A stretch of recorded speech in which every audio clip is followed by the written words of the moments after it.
अपने सामर्थ्य को पहचानो। अशांति को बढ़ावा देना यह भी शांति की स्थापना में बाधक है। दुर्योधन अशांति चाहता है, हम उसको इसलिए तो नाश करना चाह रहे हैं। शांति की स्थापना के लिए यह दुर्योधन का नाश आवश्यक है। उनका जो दया, करुणा, धर्म, सदाचार, शील आदि देवीय गुणों से परिपूरित है।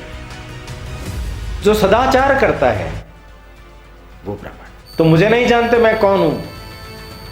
मैं पांडुपुत्र भीम, पवन पुत्र भीम, अतुलित बलशाली भीम, गदा युद्ध में प्रवीण भीम, दुश्मनों को कंपा देने वाली वीरता से, क्षत्रियता से, पौरुष से युक्त भीम।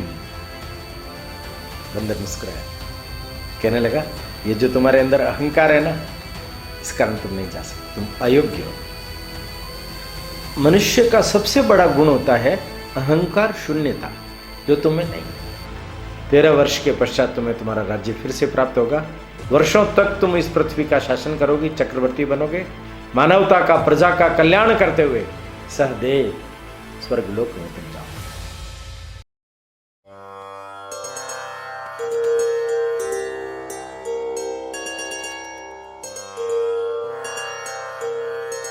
हिंदू भूमे सुरक्षार्थ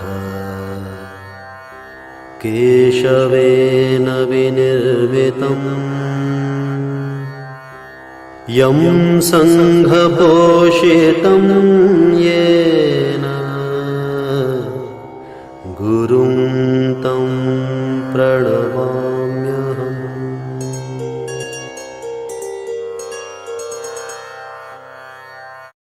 समुत्कर्ष समिति से जुड़ी सभी जानकारियां प्राप्त करने के लिए हमारे YouTube चैनल समुत्कर्ष समिति को अवश्य सब्सक्राइब करें।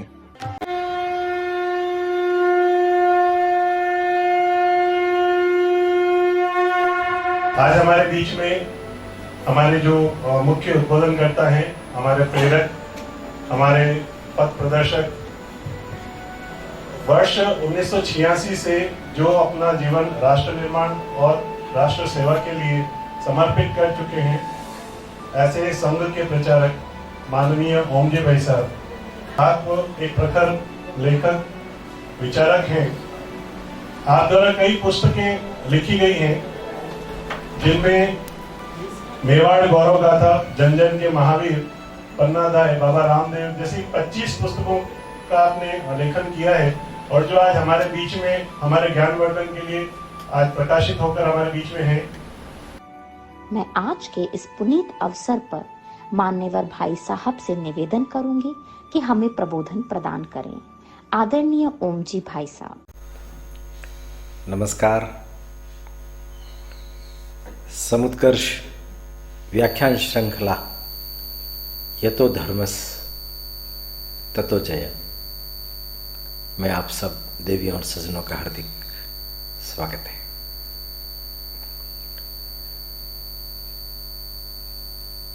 अर्जुन अपना प्रशिक्षण प्राप्त करके, अपना मंतव्य प्राप्त करके पुनः अपने गंतव्य की ओर अमरावती से वैजयंत इंद्र की आज्ञा लेकर पुनः वापस आ रहे हैं। इधर लोमस ऋषि के साथ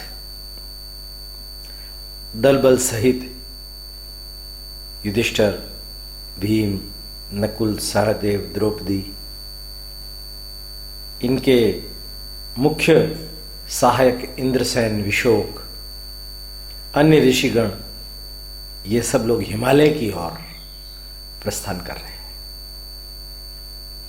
कलिंद राज सुबाहु का आतिथ्य ग्रहण करने के बाद अपने सारे अन्य ऋषिगण, अन्य सहयोगी, रथ इत्यादि को वहीं छोड़कर और वो आगे की ओर चल पड़ते हैं।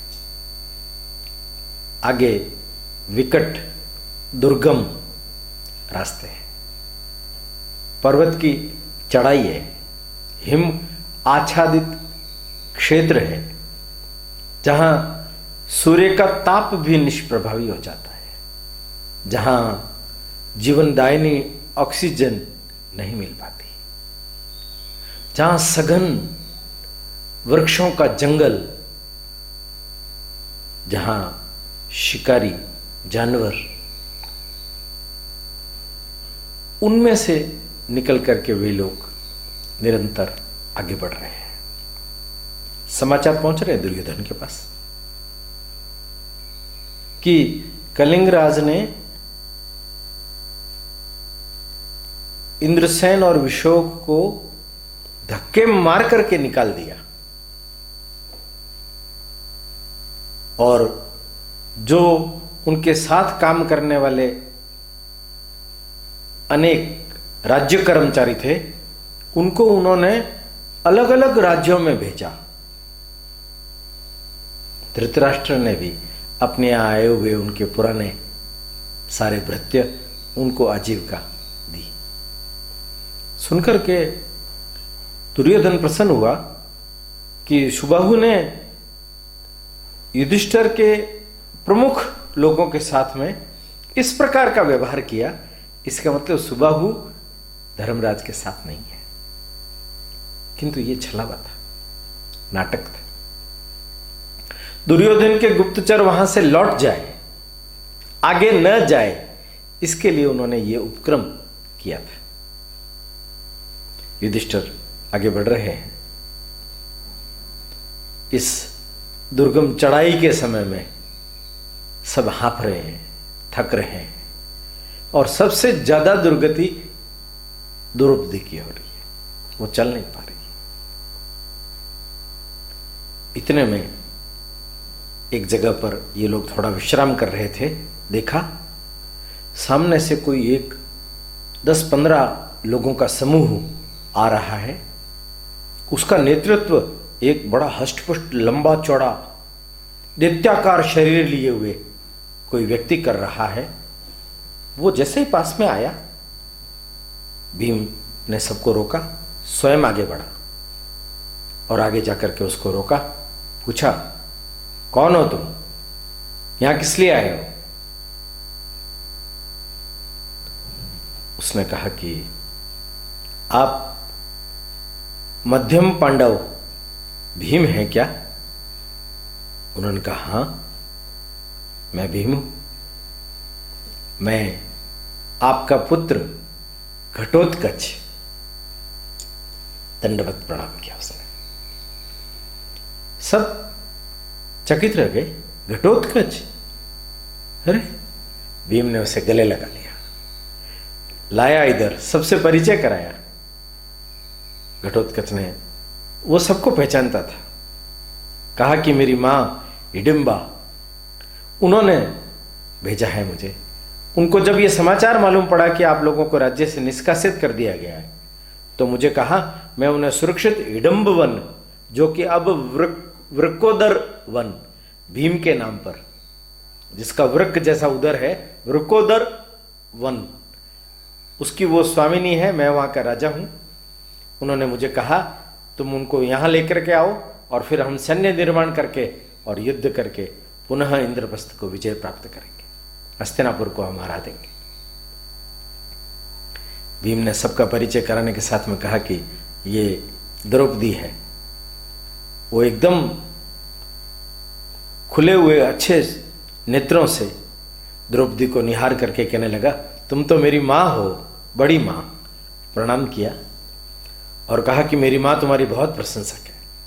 मेरी मां कहती है कि तुम सती हो, क्योंकि तुमने राजमहलों का सुख छोड़ करके भिक्षोपजीवी पांडवों के साथ में विवाह करना स्वीकार किया, और इस वन गमन के समय भी अपने पुत्रों का मोह छोड़ करके अपने पतियों के साथ देने के लिए तुम चल पड़ी। तुम्हारे जैसी स्त्री मिलना बहुत ही मुश्किल है। द्रौपदी का भी हृदय भराया, कहने लगी इतना बड़ा मन मेरा नहीं है, काश हिडिंबा जैसा बड़ा मन मेरा भी होता। भीम ने कहा हमें अन्य कोई सहायता की आवश्यकता नहीं है, और नहीं हम अभी तुम्हारे साथ में तुम्हारी माँ से मिलने के लिए चलेंगे। क्या समाचार है तुम्हारे वहाँ का? उनका, मेरी माँ ने मुझे मनुष्यों जैसे संस्कार दिए हैं। हम लोगों ने राक्षस वृत्ति छोड़ दी है, अब मनुष्यों के समान ही हम हमारे उस वन में अपना सारा कारोबार चलाते हैं। माँ तो पूर्ण रूपेण तपस्विनी हो चुकी है।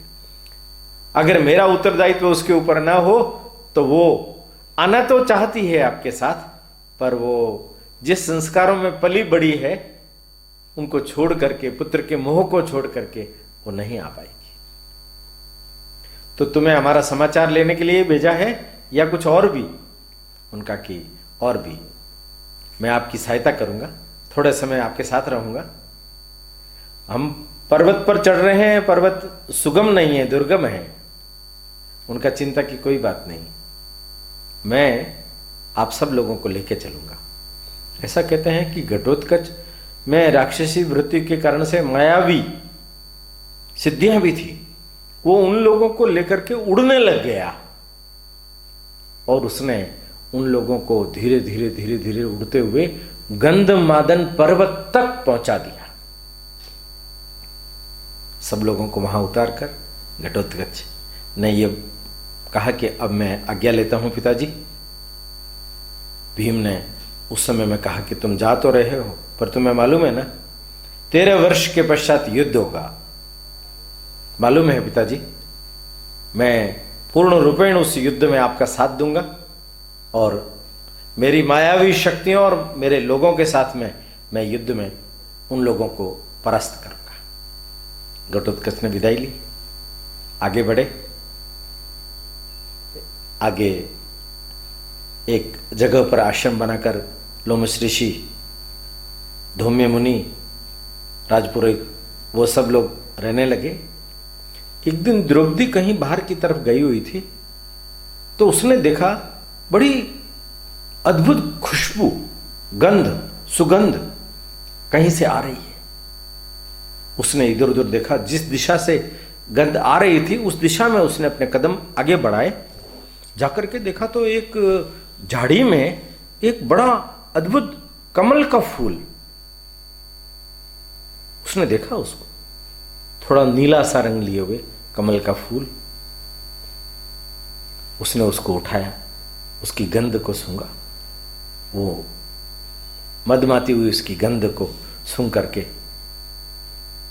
ऐसे सुंदर फूल को देख करके उसके मन में भाव पैदा हुआ, इतना सुंदर फूल मैं धर्मराज युधिष्ठिर के श्री चरणों में भेंट करूंगी।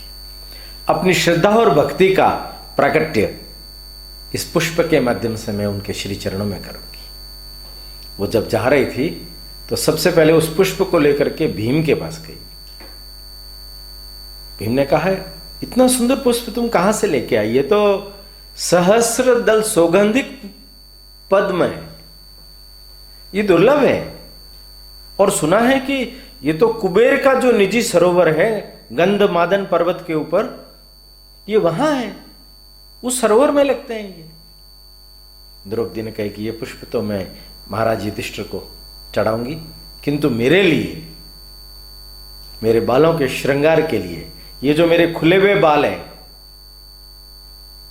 जिसको मैं दुशासन के रक्त से धोकर के ही बांधूंगी। तुम्हें याद है पवन पुत्र, ये पुष्प तुम मेरे लिए ला करके दे सकते हो क्या?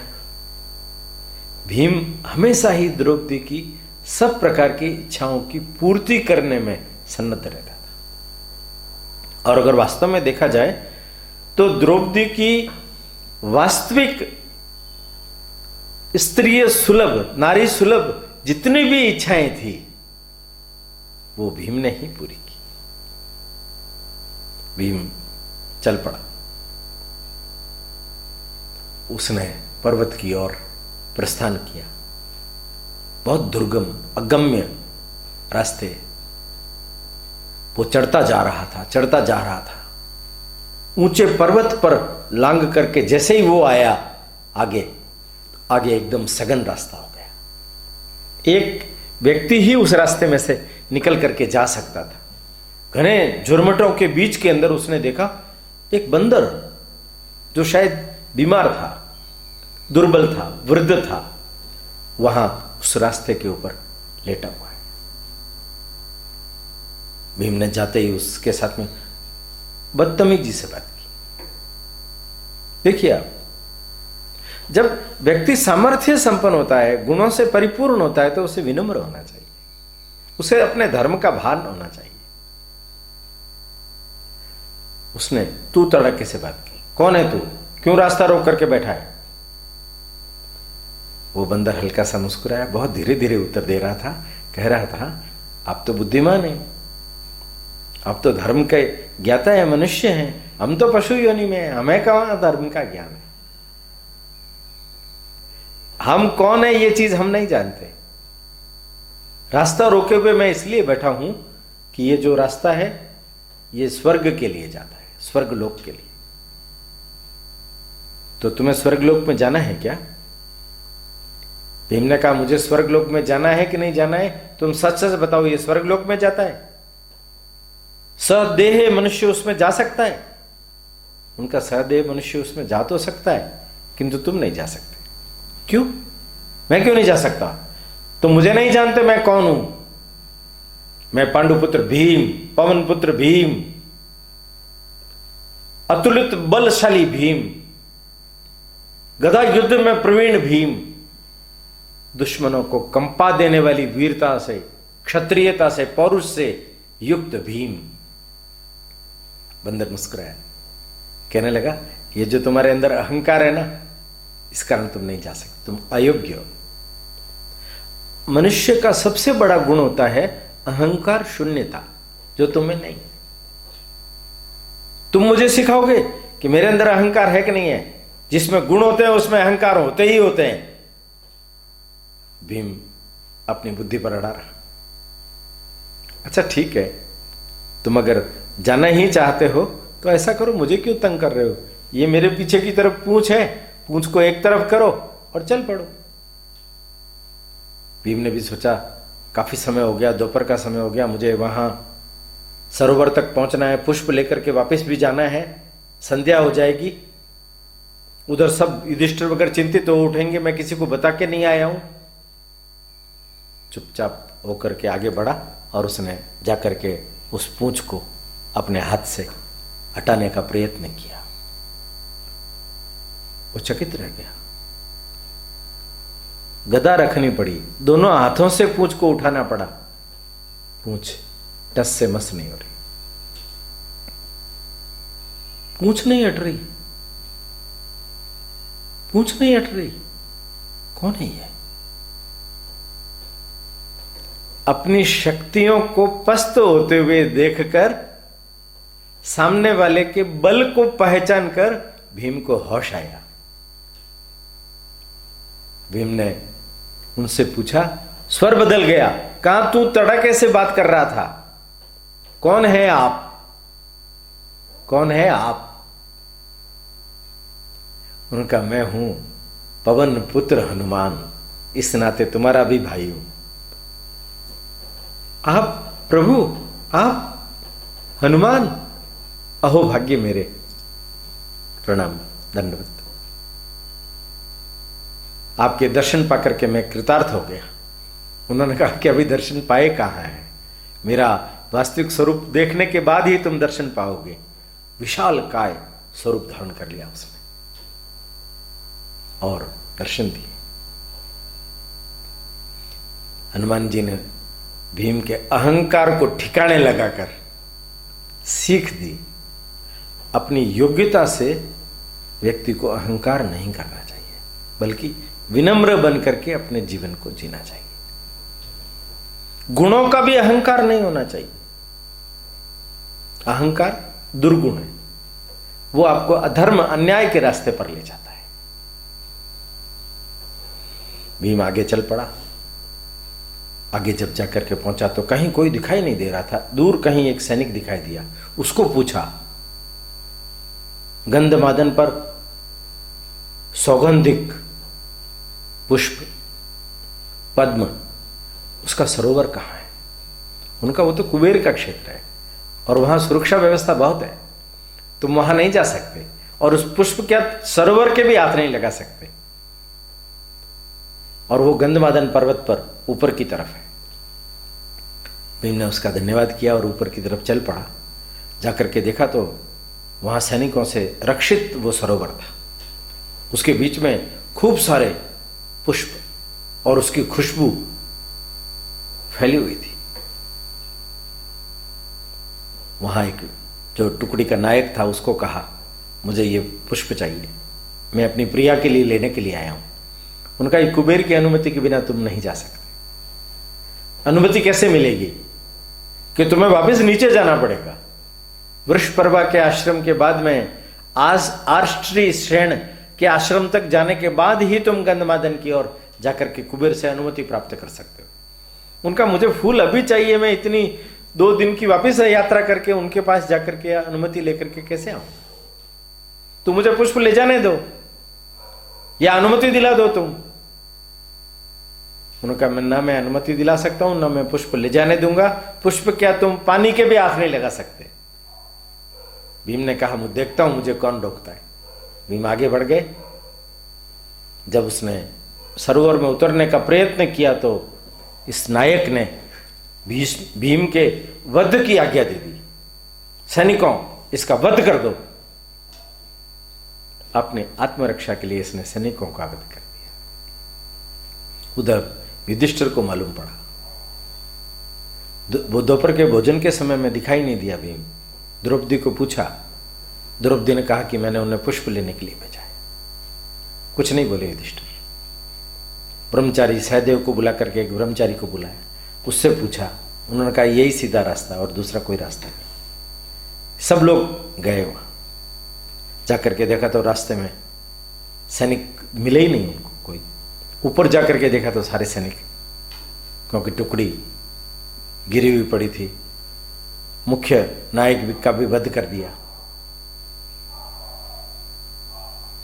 कुछ सैनिक डरे हुए वहां खड़े थे और भीम पानी के अंदर अठखेलियां कर रहा था।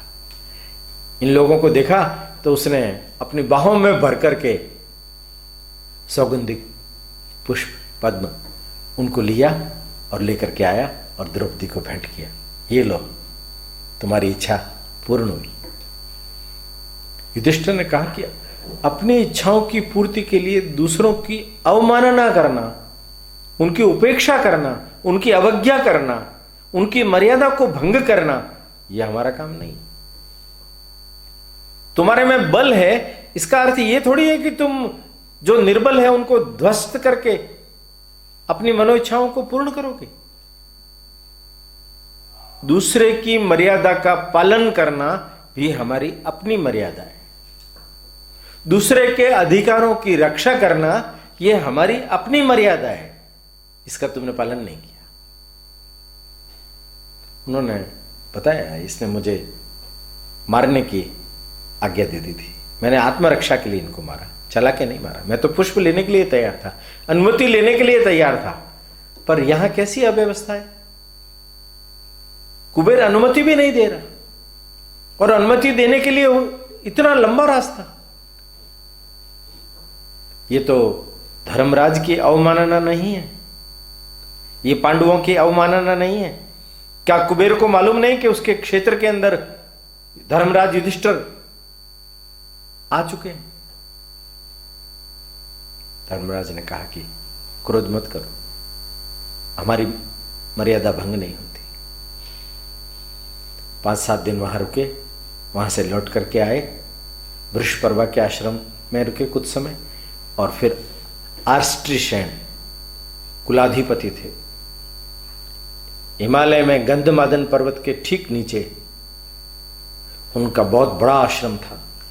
बहुत तपस्वी, बहुत छात्र, बहुत विद्यार्थी वहां तपस्या करते थे। हिमालय का सबसे शांति प्रिय इलाका था वो।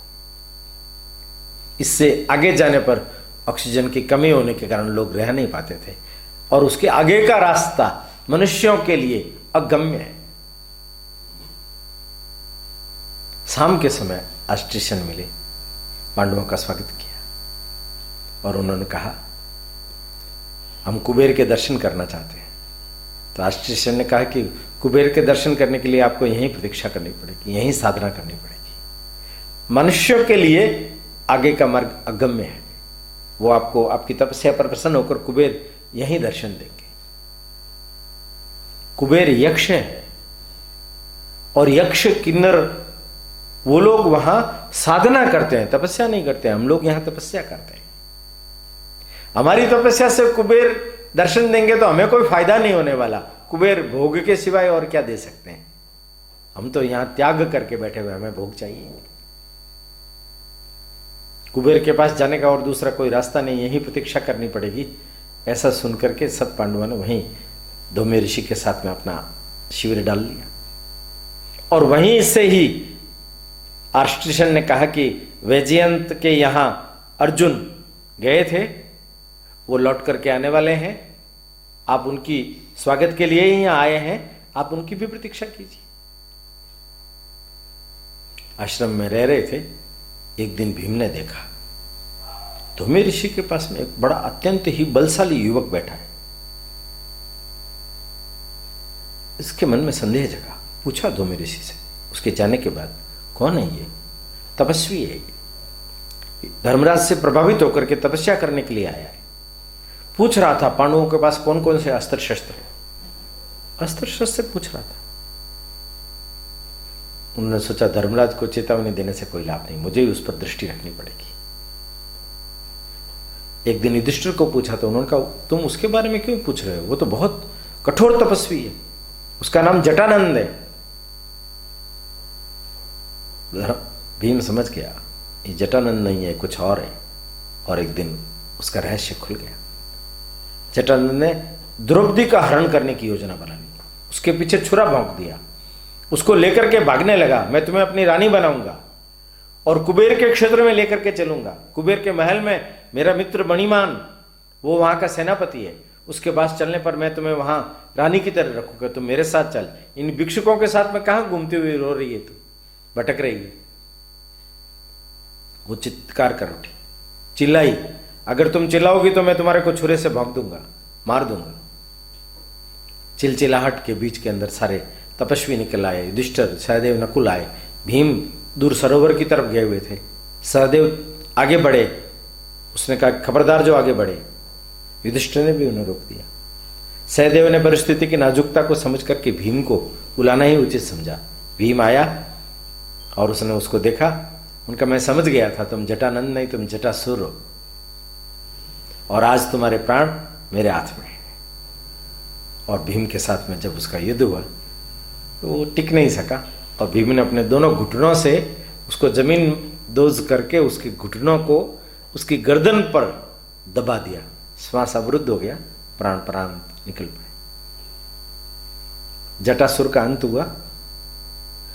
तपस्वियों में से ऐसा भी व्यक्ति निकल सकता है, ऐसे शांतिपूर्ण क्षेत्र के अंदर इस प्रकार के असुर आकर के भी अशांति पैदा कर सकते हैं। ये यहां रहना बहुत घातक है।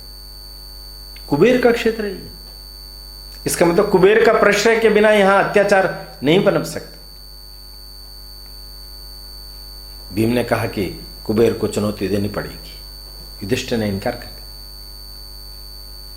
कुलपति ने कहा है हमें कुबेर की मर्यादा का भंग नहीं करना है, तो यहीं प्रतीक्षा करो अर्जुन की।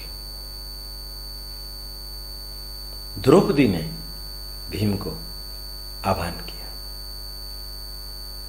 उन्होंने कहा कि भरी सभा में दुशासन मेरे चीर का हरण कर रहा है, तो उसको प्रश्रय कौन दे रहा है? कर्ण। कर्ण प्रश्रय दे रहा है, इसका मतलब मणिमान के प्रश्रय से ही जटासुर पनपते हैं। जटासुर का तो अंत हो गया, पर अगर मणिमान का अंत नहीं हुआ तो ऐसे असुर फिर पनपते रहेंगे। जड़ पर वार करना चाहिए, और तुम में यह सामर्थ्य है भीम, तुम दुनिया के सबसे बड़े बलशाली व्यक्ति हो। अपने सामर्थ्य को पहचानो। अशांति को बढ़ावा देना यह भी शांति की स्थापना में बाधक है। दुर्योधन अशांति चाहता है, हम उसको इसलिए तो नाश करना चाह रहे हैं। शांति की स्थापना के लिए दुर्योधन का नाश आवश्यक है। ऐसे ही मणिमान का नाश भी आवश्यक है। युधिष्ठिर को बिना बताए भीम द्रौपदी की इच्छा पूर्ति के लिए चल पड़ा। जिस रास्ते को अगम्य कहा गया उस रास्ते पर उन्होंने सोचा सुरक्षा व्यवस्था होगी, उधर नहीं जाऊंगा मैं। दूसरे रास्ते से वो चला और चलते हुए आधे रास्ते को पार किया, देखा उनके एक भी सैनिक नहीं है। वो समझ गया कुबेर ने आगे सैन्य व्यवस्था इसलिए नहीं कर रखी कि आगे अगम्य व्यवस्था है, आगे से ही लोग लौट जाएंगे, यहां तक कौन पहुंच पाएगा। और ऊपर देखा तो उसने गंधमादन की ऊपर शिखर की उस चोटी के ऊपर बहुत बड़ा किलेनुमा शहर बसा हुआ है। यक्षराज कुबेर का यह महल है। वो दरवाजे में से गया, उसको किसने रोका नहीं। उसने चतुष्पथ पर जाकर के देखा कैसे उसका पता लगाया जाए, और उसने शंखनाद किया। अचानक एक टुकड़ी आई, उसका नायक कहने लगा गिरफ्तार कर लो इसे। उसने जो जो लोग नजदीक आए उन सबको मार भगाया, सबको कहा इसका वध कर दो। वो सब लोग आगे आए, धराशायी हो गए, भागने लगे। सैनिकों को भागते हुए देख करके उसने कहा रुक जाओ तुम सब, तुम मणिमान के सैनिक हो, डर करके भागने के लिए तुम नहीं बने हो, और देखो तुम मणिमान क्या करता है, इसको कैसे धूल चटाता है। भीम समझ गया यही मणिमान है, ये कुबेर की सैन्य टुकड़ी का सेना नायक है, सेनापति है। और दोनों के बीच के युद्ध में गदा के एक ही वार से मणिमान धराशायी हो गया। युधिष्ठिर वगैरह को जब मालूम पड़ा, वो लोग भी पीछा करते हुए वहां पहुंचे, भीम को देखा और फिर कहा कि तुमने सौगंधिक क्षेत्र के अंदर जाकर के कुबेर की अवमानना की, और फिर तुम उसके महल में घुस करके भी उसके सेनापति को मार करके अवमानना कर रहे हो। कुबेर की मर्यादा को बार बार भंग क्यों कर रहे हो तुम। भीम ने कहा मैं बाद में विस्तार से बताऊंगा, अब चिंता मत कीजिए, अभी कुबेर को आने दो, मैं उसकी प्रतीक्षा कर रहा हूं। इतने में रथ आए, उसमें से जो सबसे बड़ा रथ था उसमें से कुबेर उतरे और आकर के कहा कि धर्मराज युधिष्ठिर, आपका ये भाई धर्म की रक्षा नहीं कर रहा है, ये मेरे प्रति पूज्य भाव रखता है, इसने मेरी अवमानना नहीं की है, पर ये जो 2 बार इसने जो अवज्ञा की है, मेरी मर्यादा को नष्ट करने का प्रयत्न किया है, ये ठीक नहीं है। उनका महाराज, मैं सौगंधिक क्षेत्र में पुष्प लेने के लिए गया, आपके वहां के नायक ने मुझे मेरा वध करने के लिए आज्ञा दे दी, मैंने आत्मरक्षा में उसे मारा, आपने अनुमति की वहां व्यवस्था नहीं कर रखी। इतना अहंकार आप क्यों रखते हैं। कुबेर है इसका अर्थ ये थोड़ी है। और ये मणिमान, इसके संरक्षण के अंदर जटासुर जैसे राक्षस पल रहे हैं। वो कह रहा है कि मैं कुबेर के भवन में तुझे ले जा करके अपनी रानी बनाऊंगा। कोई अपनी पत्नी को इस प्रकार से अपहरण करते हुए देख सकता है? तो तुम मेरे से शिकायत कर सकते थे। आप तक पहुंचने का मार्ग ही अगम्य है प्रभु। ठीक है, तुम ठीक कह रहे हो, मेरी व्यवस्था में ही कहीं त्रुटि हुई है। ससम्मान आप जाइए, आश्रीसेन के आश्रम में रहिए। वैजयंत ने विदा कर दिया है अर्जुन को, वो आने ही वाला होगा, उनके साथ लेकर के और अपने कर्म क्षेत्र की ओर लौट चलिए। आ गए सब लोग वापस, अर्जुन भी लौट आए। वैजयंत ने रथ दे करके अस्त्र शस्त्रार्थों के साथ में अर्जुन को भेजा। अर्जुन का रथ आया उसी मार्ग से जो मार्ग अगम्य था। भाइयों ने स्वागत किया। अर्जुन खुद स्वर्ण आभूषणों से लदा हुआ था, उसके चेहरे पर एक अलौकिक तेज था। वो लेकर के आया, सब भाइयों से मिला, गले मिला, धौम्य ऋषि को प्रणाम किया, आश्रीसेन को प्रणाम किया। द्रौपदी को जाकर के मिला तो अपने सारे आभूषण खोल करके द्रौपदी को दे दिए।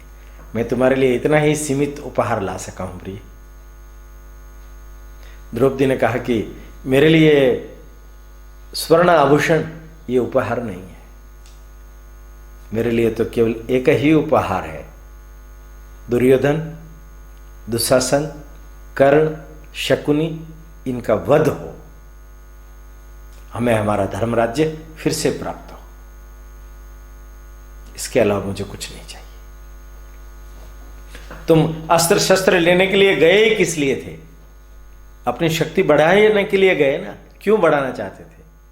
क्योंकि आगे आने वाले संभावित युद्ध में हम विजयी हैं। बस तुम्हारा यही पुरुषार्थ मेरे लिए सबसे बड़ा उपहार है।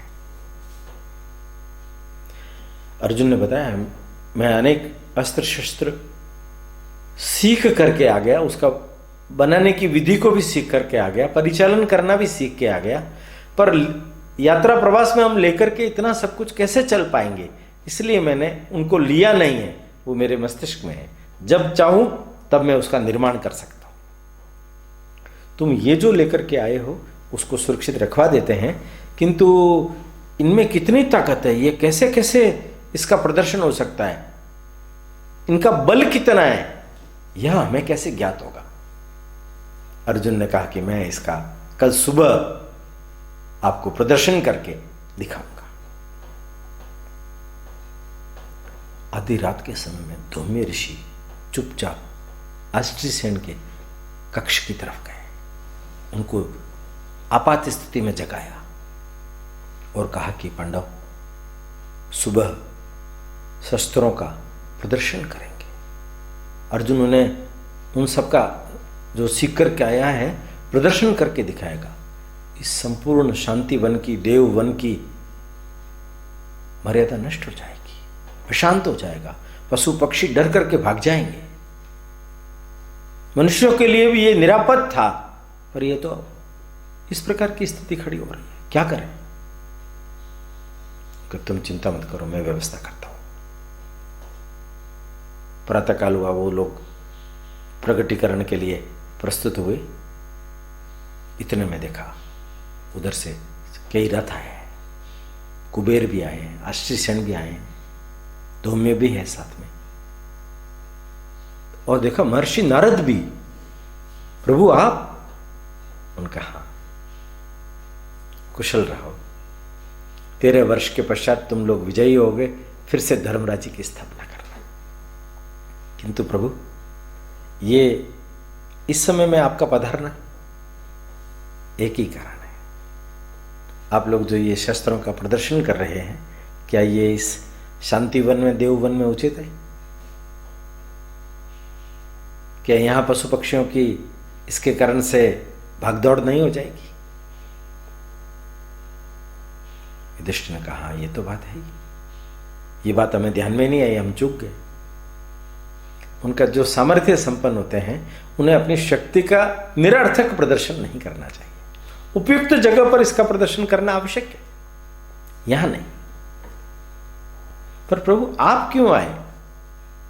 कुबेर आगे आए, उन्होंने कहा कि मैं भी आ सकता था, पर मैंने इसलिए नहीं आया कि 2 बार पहले भीम मुझसे टकरा चुका है और तुम उसका गलत अर्थ ले लोगे, राजनीतिक टकराव न हो जाए, इसलिए। पांडवों ने अपनी गलती मानी, प्रदर्शन रोक दिया गया, ये लोग लौट गए आशीर्वाद देकर के। अब पांडवों ने सोचा हमें नीचे की ओर लौटना है। युधिष्ठिर यहां हुआ पोह में, वो अपने मन के मोह को इस शांतिवन से बाहर ले जाना ही नहीं चाहते। गंध मादन का वो क्षेत्र जहां शैल शिखर है, कैलाश मानसरोवर के पास है, वो ऐसे भगवत कृपा के बीच में हम नीचे जाके क्या करेंगे? सांसारिक युद्ध और कर्तव्य उससे विमुख हो रहे हैं। युधिष्ठिर भाइयों ने, धौम्य ऋषि ने उन्हें समझाया, उलाहना दिया,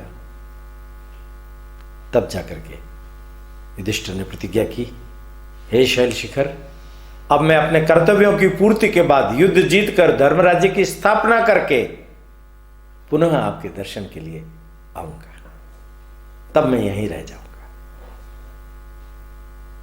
युधिष्ठिर की जो मूल अनिरशंसता की प्रवृत्तियां हैं वो जागृत हो रही थी।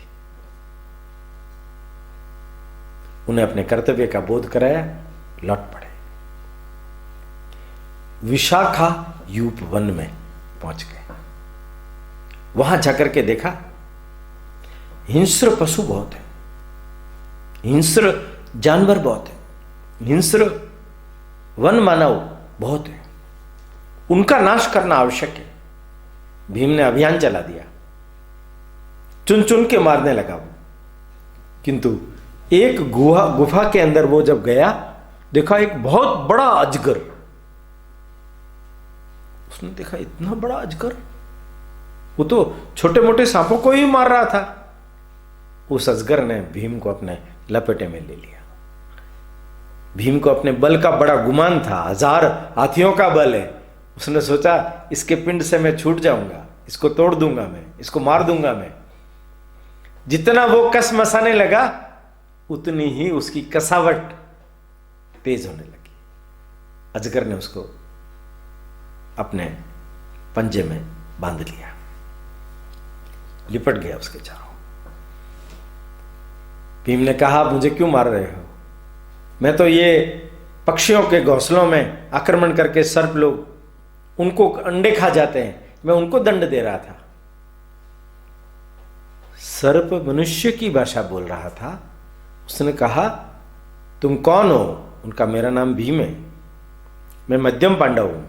मेरे भाइयों के साथ मेरे वो प्रतीक्षा कर रहे होंगे, मेरी पत्नी प्रतीक्षा कर रही होगी, मेरे राजपुरोहित धोमे प्रतीक्षा कर रहे होंगे, आप मुझे छोड़ दीजिए। उनका मैं छोड़ूंगा नहीं, तुम्हारे भाई को आने दो, मैं उसकी प्रतीक्षा कर रहा हूं। इतने में युधिष्ठिर वगैरह भीम को खोजते हुए वहां पहुंच गए। युधिष्ठिर ने कहा हाथ जोड़ करके, हे प्रभु, आप जो कोई भी हो, यक्ष हो, किन्नर हो, राक्षस हो, देव हो, कोई हो, मेरे इस भाई को छोड़ दीजिए। इसकी बजाय मैं आपके लिए भोजन की व्यवस्था कर देता हूं। आप इससे भी नहीं मानते हो तो मेरा भक्षण कर लीजिए, इसको छोड़ दीजिए। उसने कहा नहीं, मैं तो तुमसे प्रश्न पूछता हूं, उसका उत्तर दे। अगर सही उत्तर होगा तो तुम्हारे भाई को छोड़ दूंगा। पूछिए महाराज, ब्राह्मण कौन है?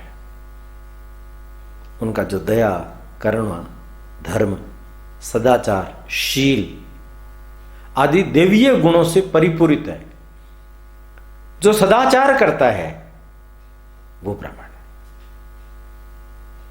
अगर कोई शूद्र उसके अंदर ये सारे गुण हो तो क्या वो भी ब्राह्मण है? युधिष्ठिर ने कहा अवश्य। अगर ब्राह्मण में ये नहीं है तो वो ब्राह्मण नहीं है, और शूद्र में यह है तो वो शूद्र नहीं है, वो ब्राह्मण। इसका अर्थ यह हुआ कि ये जो संस्कार है, ये जो गुण है, इसके कारण ही व्यक्ति ब्राह्मण होता है। उनका निस्संदेह है प्रभु, शील एक ऐसी चीज है, सदाचार और संस्कार एक ऐसी चीज है जिससे शूद्र भी उच्चतर मानव ब्राह्मण बन सकता है। ये गुण कर्म से होता है, जाति से नहीं। कोई बड़े भले क्षत्रिय जाति में पैदा हो, दुष्ट कर्म करे तो वो शूद्र से भी गया गुजरा होगा। वो जो सर्प था उसने कहा मैं तुम पर प्रसन्न हुआ और तुम्हारे भाई को मैं छोड़ता हूं। जैसे ही भीम को अपने चंगुल से उसने छोड़ा, युधिष्ठिर ने देखा वो जो सांप था, अजगर, वो धीरे धीरे मनुष्य की देह में परिवर्तित हो रहा है। एकदम मनुष्य, राजा जैसा व्यक्तित्व समक्ष आया। प्रणाम किया युधिष्ठिर ने, महाराज आप है कौन? मैं तुम्हारा पूर्वज हूं, नहुष, ययाति के पिता नहुष। इंद्र, अपने पुरुषार्थ से इंद्र की पदवी प्राप्त कर ली थी, पर अहंकार आ गया, सप्त ऋषियों को अपनी पालकी उठाने के लिए विवश कर दिया। उन्होंने एक ऋषि को लात भी मार दी, जल्दी चलो, तेज चलो। अगस्त्य ऋषि ने श्राप दिया, जा तू अजगर की योनि में पैदा हो। तब फिर ये गिड़गिड़ाया तो कहा तुम्हारे ही कुल में एक श्रेष्ठ क्षत्रिय राजा पैदा होगा युधिष्ठिर, वो तुम्हें इस श्राप से मुक्ति देगा। आज मेरी मुक्ति हो गई, तुम आए, मैं तुम्हें आशीर्वाद देता हूं। 13 वर्ष के पश्चात तुम्हें तुम्हारा राज्य फिर से प्राप्त होगा। वर्षों तक तुम इस पृथ्वी का शासन करोगे, चक्रवर्ती बनोगे, मानवता का, प्रजा का कल्याण करते हुए सहदेव स्वर्गलोक में तुम जाओगे। आशीर्वाद देकर के नहुष चल दिया। इस घटना का प्रभाव दुर्योधन की सभा में भी हुआ। जगह जगह आश्रमों में, नगरों में भी इस घटना को पहुंचाया गया। पांडवों की प्रशंसा में लोग पहले से ही सन्नद्ध हो गए, तैयार हो गए। प्रजा बड़ी आकुलता व्याकुलता से प्रतीक्षा करने लगी। आगे बढ़े ये लोग, द्वैत वन में आ गए। वहां इनकी श्री कृष्ण से भेंट हुई। कृष्ण ने इनसे पूछा, 12 वर्ष तो दुर्योधन के देख रेख में ही आप लोगों को बिताने हैं। 13वें वर्ष में द्वारिका आ जाइए, नाम बदलकर, वेश बदलकर वहां रहिए, कोई दिक्कत नहीं होगी। उद्भर सुबाहु ने भी कहा, आप हमारे यहां रहिए। जो देखो वो उनको कह रहा है 13वें वर्ष में हम आपकी रक्षा करेंगे। युधिष्ठिर ने कहा नहीं, उन लोगों ने सुन रखा था। आपस में वो लोग चर्चा करते थे, ये मत्स्य प्रदेश, हम लोग राजस्थान के रहने वाले, ये जो अलवर का जो इलाका है, ये राजा भर्तरी ने भी वहां तपस्या की थी, वो मत्स्य प्रदेश कहलाता है। उस मत्स्य प्रदेश में विराट नगर करके स्थान है, वो किसी समय में राजा विराट की राजधानी थी। पांडवों ने अपना अज्ञातवास का 1 वर्ष इन्हीं विराट राजा के यहां बिताया था। कृष्ण ने प्रत्यक्ष इंगित नहीं किया, पर संकेत किया कि कोई भी दुर्बल अगर राजा हो, उसके यहां अगर हम रहेंगे, हम उसे सहायता करेंगे, तो दुर्बल राजा के कारण दुर्योधन की दृष्टि से भी बचे रहेंगे और आगे आने वाले समय में हम सबल बन करके अपने मंतव्य और गंतव्य को पूरा कर पाएंगे। मार्कंडेय ऋषि अपनी शिष्यों की मंडली के साथ में भी कृष्ण से धर्म की, ईश्वर की चर्चा करने के लिए आए हुए थे। उनकी भी चर्चा हुई वहां। कृष्ण ने कह दिया था कि अब इसके बाद, अज्ञातवास के बाद ही हम लोग मिल पाएंगे। द्रौपदी ने अपने पुत्रों के बारे में पूछा। कौंपिल्य से उनके 5 पुत्र कृष्ण की देखरेख में अस्त्र शस्त्र सीखने के लिए अपनी मां सुभद्रा के नेतृत्व में द्वारिका पहुंच गए थे। द्रौपदी ने कहा भी, सत्यभामा को साथ लेकर के आए हो। द्रौपदी सुभद्रा को नहीं लाए। उनका कि वो 6 भाई बिना अपनी मां के नहीं रहते। उनकी मां उनकी प्रशिक्षक है, मुख्य गुरु वो है। सात्विकी है, कृतवर्मा है, मैं हूं, बलराम है। सभी लोग उनको अस्त्र शस्त्रों की पूर्ण शिक्षा दे रहे हैं। आगे आने वाले युद्ध के लिए वो सन्नद्ध है, तैयार है। सत्यभामा और द्रौपदी के बीच की बातचीत भी सुनने और समझने लायक है। सत्यभामा को और द्रौपदी को अगर आप पारिवारिक जीवन के गूढ़ रहस्यों को समझना चाहते हैं तो उस वार्ता को जरूर आपको समझना चाहिए। अभी नहीं, फिर कभी उस वार्ता को भी आपके समक्ष रखने का प्रयत्न किया जाएगा। अब ये जो वन पर्व है, इस वन पर्व में महाभारत की मूल कथा में अनेक उपकथाओं का समावेश भी किया गया है और उन उपकथाओं का प्रयोग शायद व्यास मुनि ने इसलिए किया है कि वो जो उपकथाएं हैं वो मनुष्य जीवन के लिए बहुत बड़े संकेत देती है। हम लोगों को हमारे कर्तव्यों की ओर स्मरण कराती है। मार्गदर्शक उसकी भूमिका को वो अदा करती है। इसलिए उन कथाओं को भी अत्यंत संकेत से संक्षेप में हम सब लोग अगले एपिसोडों में सुनेंगे। तब तक के लिए मैं आपसे विदा लेता हूं। विश्राम, विराम, प्रणाम। समुत्कर्ष समिति से जुड़ी सभी जानकारियां प्राप्त करने के लिए हमारे YouTube चैनल समुत्कर्ष समिति को अवश्य सब्सक्राइब करें। आप सभी का समुत्कर्ष समिति के प्रति यही स्नेह और आत्मीय भाव बना रहे। धन्यवाद।